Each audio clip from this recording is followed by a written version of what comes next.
Narayanganj 55 BGB battalion আমাদের কাছে তথ্য আসে যে ভারতের দিক থেকে প্রচুর পরিমাণ গলদা চিংড়ির রেণু বাংলাদেশে আসবে।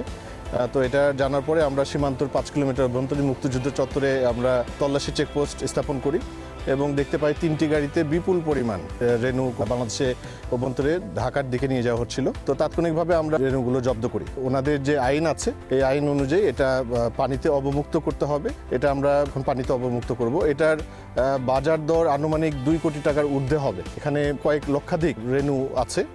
তো অদূর ভবিষ্যতেও আমাদের তৎপরতা থাকবে।